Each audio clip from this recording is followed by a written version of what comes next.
Hello everyone, welcome to my third class. আমি কৰি আছিলো কি NPO ঠিক আছে NPO মানে কি not for profit organization আমি আজি কি কৰিম তাৰ একাউন্ট কি মেইনটেইন কৰে NPO ৰ একাউন্টস কি মেইনটেইন কৰে তাক আমি জানিম ঠিক আছে সো কি একাউন্ট প্ৰিপেয়াৰ কৰে accounts which are prepared under NPO আমি এই চ্যাপ্টাৰটো আমি শৰ্ট ফৰ্মত কি বুলি ক'ব পাৰো NPOs not for profit organizations ঠিক আছে accounts which are prepared ki account prepare kora hoy thik ase number 1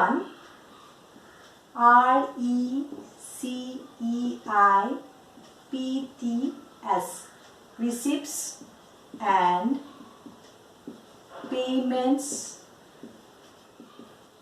payments account thik ase number 2 income and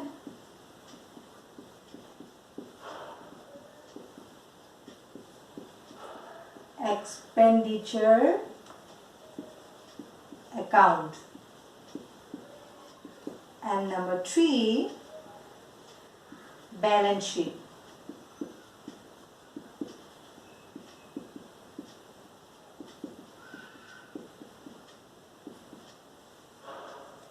So balance sheet khon sobe janai balance sheet khon it's a statement sheet mane ki paper it's a sheet of assets and liabilities tamne ki jodi ami trading organizations ho tente amak balance sheet or dorkar janiboi lagibo amar assets and liabilities ki ase thik teneke not for profit organizations buro janibo lagibo je teolokor obosthanu ki poristiti situation financial position to key teolok ekhon ki boli koy balance sheet is a position statement so position to key teolok koribo lagibo ei organization bur janibo lagibo thik ase okay so let's start with the receipts and payments account okay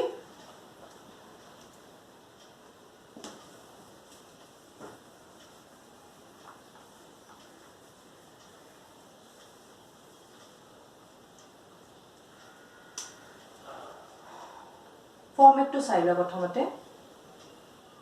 thori loa jitu ami organizationer receipts and payments account bonam tar hei organization to naam tu prothomote ami ki koribo lagibo ya likhibo lagibo thori loa organization to naam hol Guwahati suppose organization to naam hol Guwahati Sports Club fine bujhila ekila kenaka ami format bana Guwahati Sports Club car banai asa tumi receipts and payments account receipts and payments thik ase Guwahati Sports Club ki banai asa you are preparing receipts and payments account ta mane middle of the page tumalage ki likhbo lagibo ki account bonai asa thik ase jenake tumalage ki likhisila trading account profit and loss account format to ekei hobo thik ase for the year ended 31/3/21 thik ase ami 22 nothro thik ase কিনো ধৰো 22 আমাৰ কি হয় বহুত problem হৈছে হনে না সেই কাৰণে আমি 22 আমি স্কিপ কৰি আমি কি লৈছো 21 so format is same as your trading and profit and loss account আমি কি কৰিছিলো কি লিখিব লাগে on the left hand side debit আৰু on the right hand side কি লিখিব লাগে credit so ইফালে কি লিখিব লাগিব receipts efale ki likhibo lagibo payments etu in rupees fine bujila ekhiloi buji pala okay so receipts and payments mane tumi kiba buji paisa niki receipts and payments receipts in ki cash thik ase jodi tuma paisa ahise thik ase bankote ahok বা তোমার হাততে পয়সা আহক তেন্তে কি হবো তোমার রিসিপ্টছত লিখিবা ঠিক আছে আকৌ যদি তুমি কাৰোবাক পে'মেণ্ট কৰিছা কিবা কাৰণ চেলাৰী দিছা ঠিক আছে তাৰপিছত ৰেণ্ট দিছা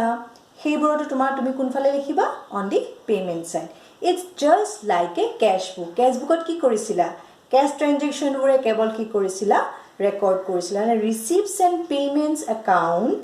records only cash ট্ৰেনজেকশ্যনছ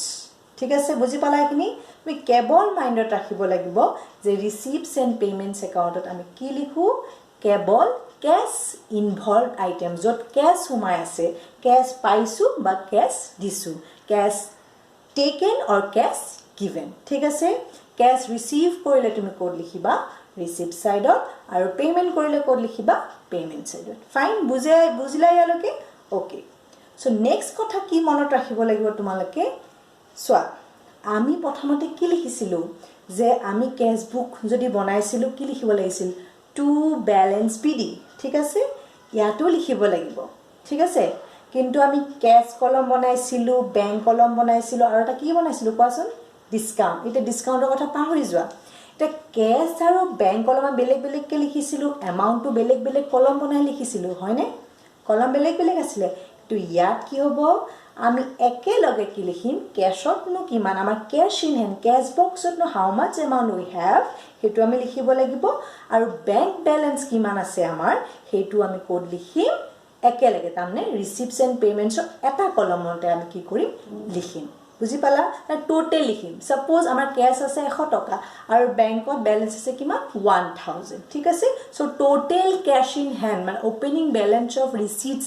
opening balance of cash কিমান হ'ব আমাৰ কি হ'ব ₹1100 বুজিলা কথাটো হৈছে ক্লিয়াৰ হৈছে তাত কোনো ধৰণৰ আমাৰ কি নাথাকিব আমি কোনো ধৰণৰ ডিভিজন তাত নকৰোঁ দুইটা আমি কি লিখিম একেলগে লিখিম ঠিক আছে সো ফাৰ্স্ট বস্তুটো আমি কি লিখিব লাগে টু বেলেঞ্চ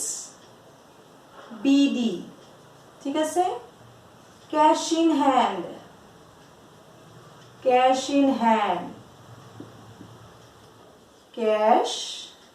at bank বা তোমালোকে ইনাৰ কলম কৰি লিখিব পাৰা ঠিক আছে ইনাৰ কলমত দুইটা কি কৰিলা এড কৰিলা তাৰ পিছত আউটাৰ কলমত তোমালোকে কি কৰিলা দুইটা এড কৰি পেলাই ইয়াত লিখি দিলা ঠিক আছে সো ফাৰ্স্ট বস্তু এটা কি লিখিব লাগিব cash in hand আৰু cash at bank ঠিক আছে ওকে ঠিক তেনেকৈ বছৰটোৰ শেষত তোমালোকে কি পাবা তোমালোকৰ হাতত সব পইচা আহাৰ পিছত যাক দিব লাগে দিয়াৰ পিছত তোমালোকৰ হাততনো কিমান থাকিব হেইটো তোমালোকে জানিবা কেনেকে আফটাৰ প্ৰিপেয়াৰিং কি receipts and payments account আমি সেই কাৰণে receipts and payments account বনাও তোমাক যদি খুদে why receipts and payments account is prepared তোমালোকৰ আনসাৰ হ'ব লাগিব কি one of the answers কি হ'ব লাগিব to ascertain the closing balance of cash and the closing balance of bank fine বুজিলা কিলো okay so ইয়াত চোৱা আমি মেইনলি মই কি কৈছিলো আমাৰ মেইন ইনকাম যত থাকিব তোলা এক্সাম ওৰিয়েন্টেড যিটো আইটেম থাকিব মেইন থাকিব কি সাবস্ক্ৰিপশন হেইটোৱে আটাইতকৈ ডাঙৰ বস্তু তোমালোকৰ কনফিউজন ম্যাক্সিমামৰ এই বস্তুটোৱে হয় সাবস্ক্ৰিপশন মই কৈছো নহয় তোমালোকে ক্লাবটোৰ যদি সাবস্ক্ৰাইবাৰ হ'ব লাগে এজন মেম্বাৰ হ'ব লাগে তোমালোকে কি পেমেন্ট কৰিব লাগিব সাবস্ক্ৰিপশন তোমালোকে পেমেন্ট কৰিলে মানে ক্লাবটো কি কৰিলে ৰিসিভ কৰিলে ঠিক আছে ওকে এটো কোনটো বছৰৰ শেষত 21 ঠিক আছে ওকে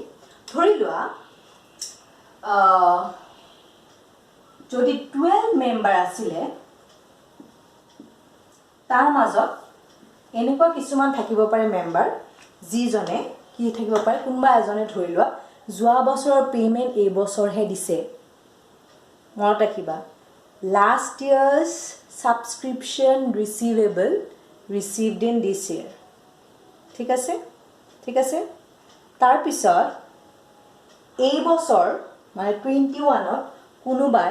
অহা বছৰৰ কাৰণে বা অহা বছৰ দুটা মাহৰ কাৰণে কি দিছে সাবস্ক্ৰিপশন কি দিছে এডভান্সত দি দিছে ঠিক আছে মই দুটা কথা কলো এটা কি সাবস্ক্ৰিপশন ৰিসিভড ফৰ দ্য previous year মানে যোৱা বছৰ for in this year ঠিক আছে subscription receive in the subscription received in this year for the previous year. ঠিক আছে আৰু এটা কি subscription received in advance for the next year. ঠিক আছে তেন্তে কি হ'ব চোৱা received subscription receive মই প্ৰত্যেকটো কি কৈছো subscription in this year বুলি কৈছো সো আমি লিখি দিছো ইয়াতে তোমালোকৰ কনফিউজন হ'ব মানে একাউণ্টটো বনোৱাৰ আগতে তোমালোকে এইখিনি কথা নুবুজিলে তোমালোকে কি বুজি নাপাবা ৰিসিপশন পেমেন্টস একাউণ্টটো কি আহে মানে কেছ আহে মই কি কৈছো কিন্তু কেছ আহা বস্তুটো কোনটো লিখিব লাগিব কোনটো লিখিব নালাগিব তোমালোকে কনফিউজন হ'বলৈ তোমালোকে এইখিনি বস্তু তোমালোকে শিকাব লাগিব ঠিক আছে কি লাগিব received during the year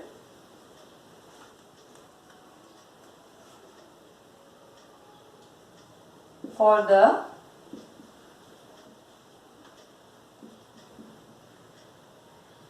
previous year. Akota received during the year for the next year. বুজিলা receive during the year মানে কি এই বছৰতে আমি পইচাটো পাইছো এইটোটো কি হৈছে receive during the year মই কি কৈছো যে আমি লিখিব লাগিব কি receive during the year পইচা পাইছো পালে আমি লিখিব লাগিব কি কিমান পইচা আমাৰ আহিছে কোনটো বছৰৰ কাৰণে আহিছিল যোৱা বছৰৰ কাৰণে কিন্তু মই পইচা পাইছো নে yes আমি পইচা পাইছো সেই কাৰণে আমি কোড লিখিব লাগিব ৰিসিপ্ট ঠিক আছে কোনটোৰ কাৰণে পাইছো এটো পাহৰি যোৱা ঠিক আছে যদি পইচা পাইছো তোমাৰ হাতত কেছ আহিছে বা বেংকত পইচা জমা হৈছে তুমি ৰিসিপ্টত লিখিবই লাগিব ঠিক আছে ঠিক তেনেদৰে